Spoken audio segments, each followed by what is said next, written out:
Hope everyone's well. Welcome back up here to the Performance Centre at West Wilts. We're going to look at the lob shot today. It's a shot that most people get very worried about. Certainly most maybe wouldn't even attempt it or try it.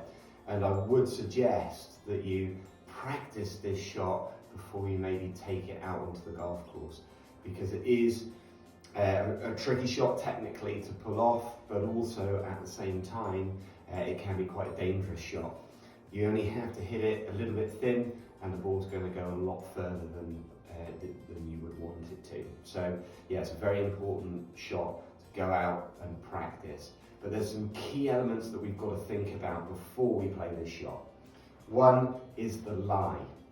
When we look at where the ball and how the ball is sat, we want to try and see if the leading edge of the club is going to be and is able to go underneath the ball. That would make a decision on whether or not we would perhaps play this shot. And in a situation where the ball is sat on a hard pan lie, where there's no grass underneath the ball whatsoever, then a lob shot is very, very difficult to play, and I would perhaps suggest trying to look for an alternative shot. If you haven't got one, then do your best to obviously hit it as well as you can, and I'm going to take you through some points that are going to help you to do that. But the key thing is making a decision based on your lie, because that is going to determine a lot about this golf shot and whether you're going to be able to execute it well. We certainly don't want the same distance back after we've hit it. Okay, right. Let's get into the technique of setting up for this shot. So one of the things that we want to do to hit a lob shot is to perhaps what we would term open the club face. So the club face would be turned so it's aiming to the right of the target. When it's aiming off to the right of the target, we don't want to just carry on and hit it, because it's going to end up to the right. We want to change our feet position. So we want to essentially walk our feet around the ball. Okay, so that means our feet will then be pointing off to the right hand side.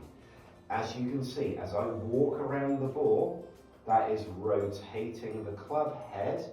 So the leading edge is at 90 degrees to your target. And that's really important to make sure that you're hitting the shot in the correct direction. So we've done that. We've obviously opened the club face, like I say, it's aiming off to the right. Then we move our feet around the ball, so our feet are going to be aiming off to the left.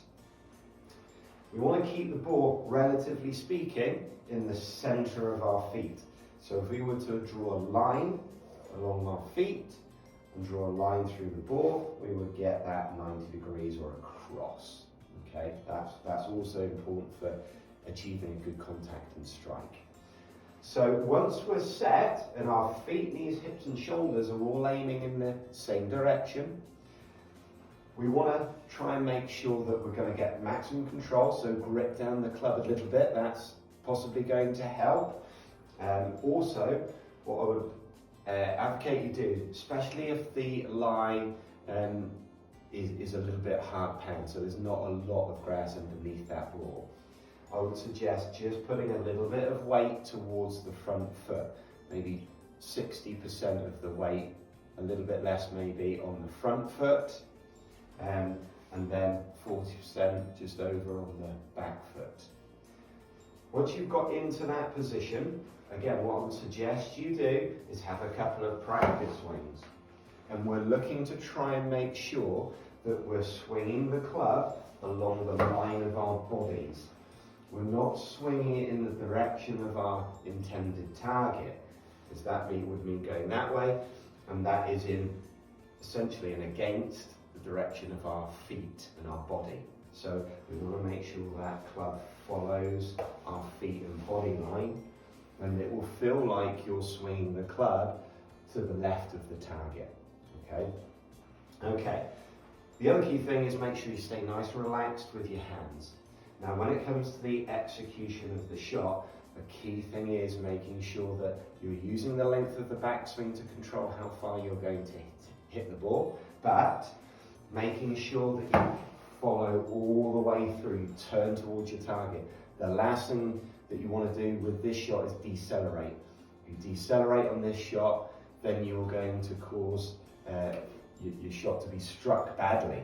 You're not going to get a full and good contact on the ball. Chances are you may hit the ground a little bit before the ball, or we get the exact opposite where we hit the middle of the ball, which we certainly don't want because it's going to go miles out the back of the green. Right, okay, so we're in position, grip down on it. We've opened the club face to get the elevation. Sometimes you don't need to. Some of the clubs now are so lofted that you don't even need to open the face. So once we're in that position, we're going to swing along the line of our bodies, but make sure that we really follow it through. That's why it's important to go and have some practice. So back, turn all the way through. And that should get that ball up in the air very quickly and stopping very quickly as well. So we would use this shot if we were going over a bunker and the pin was cut quite close to the other side of that bunker. So we wouldn't necessarily use this shot very often, or sometimes you may find yourself using it all the time, but that's why it's very important to practice. And it's a very similar setup to a bunker shot. Hope that helps. Go out and give it a try, go and practice it. Again, like I always say, if you're looking for more information, then obviously comment on the video, but also go and see your local pro or myself to work on this shot, because it's a really important one to get right, because it's so easy to miss-hit it. So getting the technique right on this one is very important. Anyway, go and enjoy your golf, and hope to see you all very, very soon. Take care. Bye-bye.